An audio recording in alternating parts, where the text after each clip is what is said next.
Right, so the dictator Sacha Baron Cohen obviously came out in 2012. I remember I saw it originally then, but I remember walking out because I got offended by celebrating terrorism sort of jokes and stuff like that. Um, I have to say, unfortunately, nothing's really changed.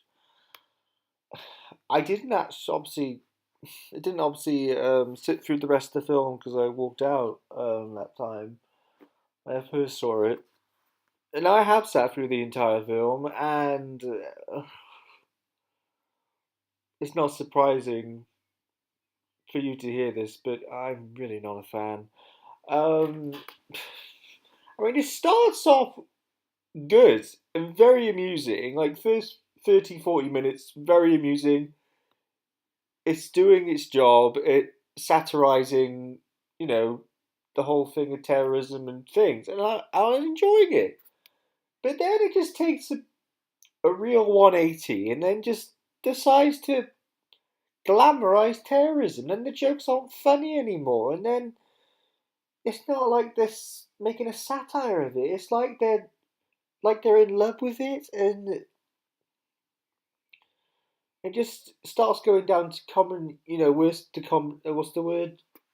Um, Worst common denominator, like humor. It just things with big boobs and feces and stuff like that, and it's not funny. It's really not funny, and I blame Anna Faris for this, if I'm honest. Like, as soon as the movie goes poof, poof, gone, is when she does something in the movie, because she defends him, saying, "Oh, whole thing of him being a terrorist. How dare you?" I'm like, "Oh, for God's sake, Anna Faris, just let up, will you?" I mean, you've been a failed movie actress. Um, do you have anything to actually say on this matter? You're defending a man who's actually a terrorist, but then, at the end of the film, let's make a joke that she's a Jew, and then he makes a signal to kill her because, everything's okay now, isn't it? Oh, now that they agree on, let's not be a terrorist, but then he thinks, actually, I don't like her now because she's a Jew. I don't find it funny.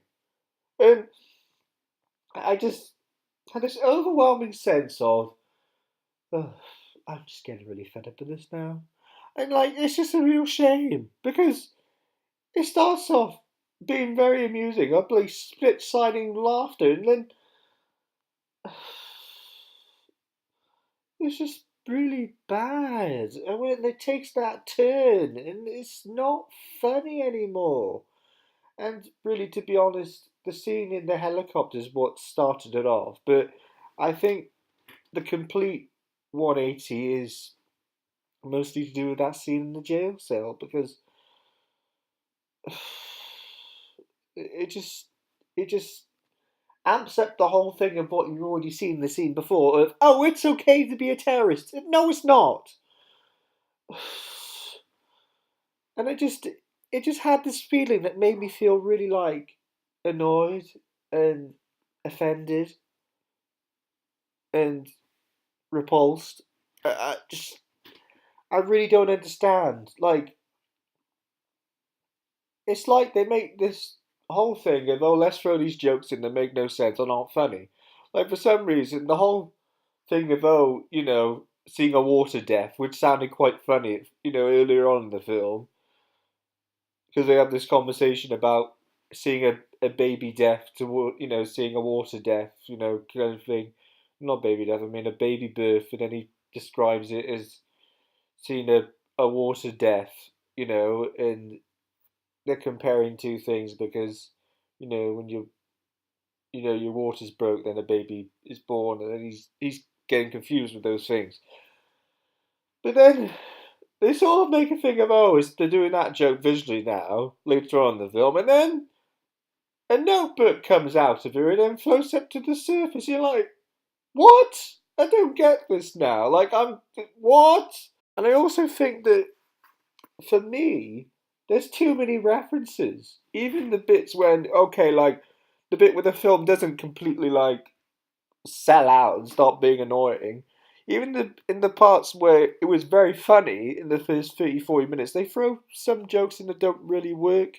Like the thing of her looking like Justin Bieber and looking like a man kind of thing, and he's trying to figure out if she has a penis, and I didn't find that very funny.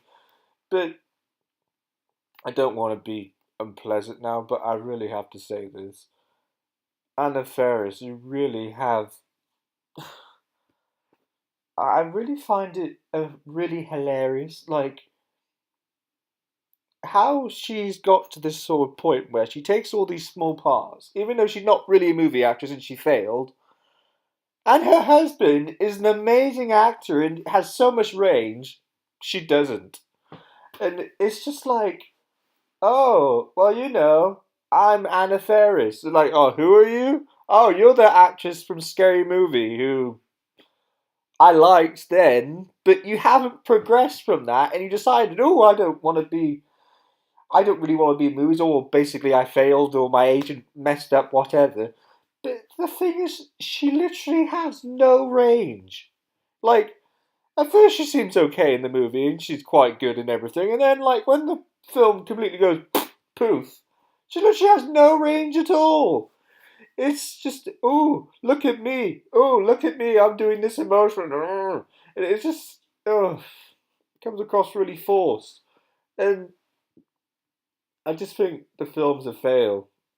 When you take the amount of minutes that it's not funny compared to when it is funny, it just fails. I mean, there's at least a good oof, 50, 50 to 40 minutes that are painfully unfunny.